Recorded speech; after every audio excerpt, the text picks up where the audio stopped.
బాగీతో అమర్ ఇలా అంటుంటాడు, ఆరు నీ సొంత అక్క అని నీకు తెలిసింది.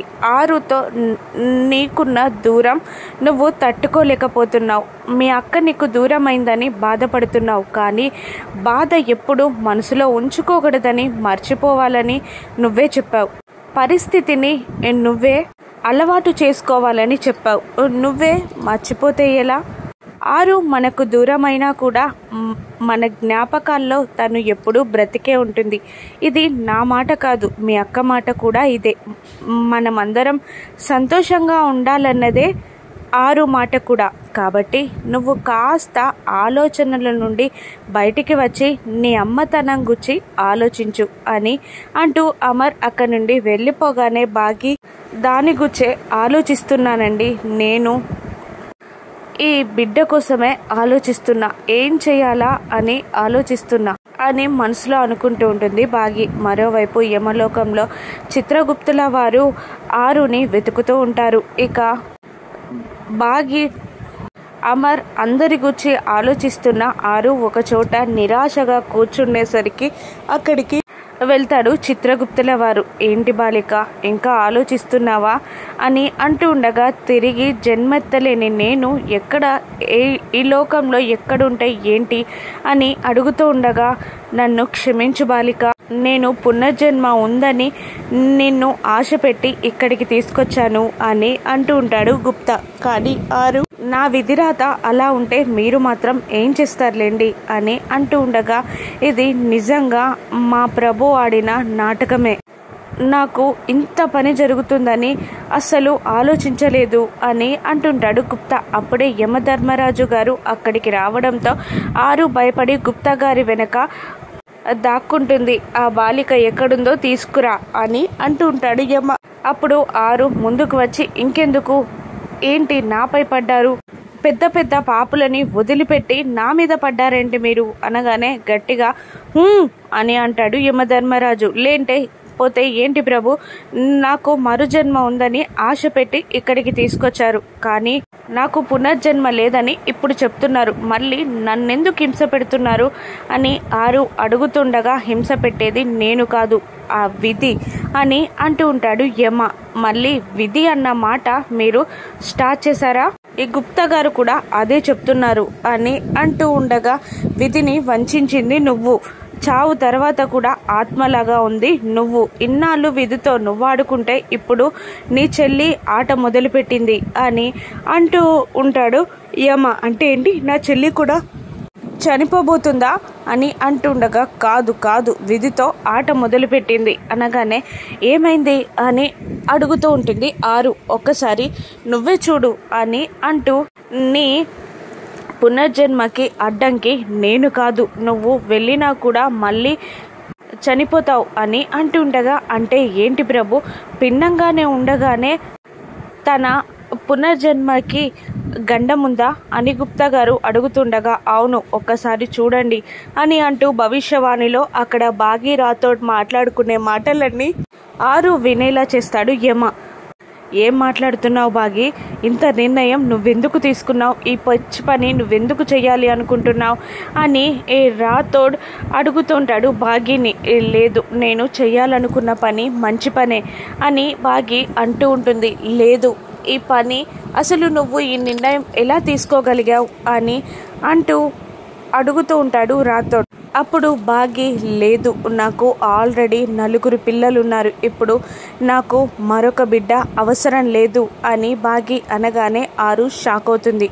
అక్కడ ప్రాబ్లం ఆరుకి అర్థమవుతుంది. ఇక వెంటనే, లేదు, నువ్వేదో తప్పుడుగా ఆలోచిస్తున్నావు, నేను సార్కి ఈ విషయం చెప్పేస్తాను అని అంటూ ఉంటాడు రాథోడ్. అప్పుడు బాగి తన తలపై ఒట్టు పెట్టుకొని ఇలా అంటుంటుంది, నువ్వు ఆయనకి ఈ విషయం చెప్తే నేను చచ్చినంత ఒట్టే అని ప్రమాణం చేస్తుంది బాగి. ఏంటి మిస్సమ్మ ఇలా చేస్తున్నావు, ఏమైంది నీకు, ఎందుకు ఇంత పిచ్చి పని చేస్తున్నావు అని అడుగుతూ ఉండగా, నాకు పెళ్ళైనప్పుడే 4 పిల్లలున్నారు, ఇప్పుడు నాకు మరొక బిడ్డ అవసరం లేదు. నాకు మరొక బిడ్డ పుడితే నా బిడ్డ అన్న స్వార్థం పెరిగితే ఆ 4 పిల్లల్ని నేను చూసుకోలేకపోతే నాకు సవతి తల్లి అని వాళ్ళపైన చిన్న చూపు ఏర్పడితే నా అక్కకి నా పిల్లలకి నేను ద్రోహం చెయ్యలేను. నా అక్క ఆత్మ ఘోషిస్తుంది. ఆ పని చెయ్యలేను. అందుకే నాకు పిల్లలు అవసరం లేదు. నేను అబార్షన్ చేయించుకుంటాను అని బాగి అనగానే రాథోడ్ షాక్ అవుతాడు. మనోహరి కూడా ఆ మాటలు విని షాక్ అవుతుంది. ఆరు కూడా షాక్ అయి ఆడదానికి మాతృత్వం అన్నది ఒక మంచి వరం లాంటిది. అటువంటిది అమ్మతనాన్ని దూరం చేసుకోకు బాగి అని ఏడుస్తూ ఉంటుంది ఆరు. ఏంటి మిస్ అమ్మ, ఏం మాట్లాడుతున్నావు? నీకు అర్థమవుతుందా? నువ్వు సవతి తల్లివేంటి? తను నీ అక్క పిల్లలు అని అంటూ ఉండగా, అదే నా అక్క పిల్లల్నే పెళ్ళైనప్పుడు నా పిల్లలు అనుకున్నాను. ఇప్పుడు నేను మరొక బిడ్డని కంటే నా మనసు మారిపోతే ఆ నలుగురి పిల్లల్ని సవతి పిల్లల్లాగా చూస్తే వాళ్ళకి నేను అన్యాయం చెయ్యలేను. కాబట్టి నాకు పిల్లలు అవసరం లేదు అని అంటూ ఉంటుంది ఆ బాగి. అలా కాదు మిస్ అమ్మ, నువ్వు తప్పుడుగా ఆలోచిస్తున్నావు.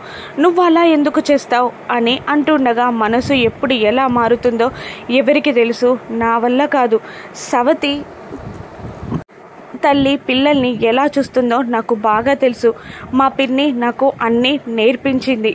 నేను అలా ఉండలేను అని బాగి అంటూ ఉండగా, ఆరు లేదు, తల్లి మనసు అనేది ఎంతమంది పిల్లలున్నా ఒకేలాగా ఉంటుంది. అంజు నా కూతురు కాకపోయినా మిగతా ముగ్గురు పిల్లల్లాగే నేను అంజుని చూసుకున్నాను కదా, నాలాగే నువ్వు పిచ్చి పని చెయ్యకు బాగి అని ఆరు అనుకుంటూ ఏడుస్తూ ఉంటుంది. యమధర్మరాజు గుప్తా గారు కూడా ఆరు బాధకి బాధపడుతూ ఉంటారు. ఇక రాథోడ్ బాగిని పిచ్చి పిచ్చిగా ఆలోచించకు బాగి, నువ్వు అలా ఎందుకు చేస్తావు అని అంటూ ఉండగా, ఏమో తెలీదు, చేస్తే నా అక్కకి నా అక్క పిల్లలకి ద్రోహం చేసిన దాన్ని అవుతాను.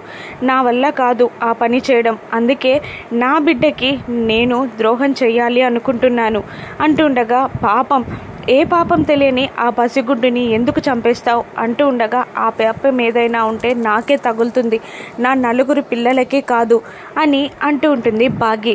రేపే హాస్పిటల్లో అబార్షన్కి అపాయింట్మెంట్ తీసుకో అని అంటూ ఉంటుంది బాగి. సార్కి తెలిస్తే ఏమవుతుందో తెలుసా అని అడుగుతుండగా, తెలుసు, నన్ను కోప్పడతారు, తిడతారు, అసహించుకుంటారు. ఏదైనా భరిస్తాను, కానీ నా పిల్లలకి మంచి తల్లినవుతానే తప్ప ఆయనకి చెడ్డ భార్యనైనా పర్లేదు అని అంటూ ఉంటుంది బాగి. అలా కాదు, ఒక వారం రోజులు ఆలోచించు అని అంటూ ఉంటాడు రాథోడ్. లేదు, వారం రోజుల్లో నా బిడ్డపై నా ప్రేమ పెరిగి నా మనసు మార్చుకుంటే నేను భరించలేను.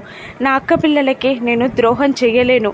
నువ్వు ఖచ్చితంగా అపాయింట్మెంట్ తీసుకో అని అంటూ అక్కడి నుండి వెళ్ళిపోతుంది బాగి. రాథోడ్ ఏడుస్తూ ఉంటాడు. మంచి పని చేస్తున్నావు బాగి, నా చేతికి మట్టంటకుండా నీ చేతులకి రక్తం అంటించుకుంటున్నావు అని మనోహరి అనుకుంటూ ఉంటుంది. బాగి తీసుకున్న నిర్ణయానికి ఆరు షాక్ అయి ఏడుస్తూ ఉంటుంది. ఇక మరోవైపు నలుగురు పిల్లల దగ్గరికి వెళ్ళిన మనోహరి వీళ్ళలో విషబీజం నాటాలి అని అనుకొని, సెలబ్రేషన్స్ ఏవీ లేవా, మీ పిన్ని కన్సీవ్ అయింది కదా అని అడుగుతూ, నీ పోస్ట్ పోతుంది, నీ పోస్టే కాదు వీళ్ళందరి స్థితిగతులు మారనున్నాయి అని వాళ్ళ మనసులో విషబీజం నాటే ప్రయత్నం చేస్తూ ఉంటుంది మనోహరి. ఇక పిల్లల మనసు మారుతుందా? బాగి అబార్షన్ చేయించుకుంటుందా? అమర్ ఆపగలడా? ఆరు పునర్జన్మ ఉండదా? ఏం జరగనుందో రాను ఎపిసోడ్స్లో చూద్దాం. Thank you for watching.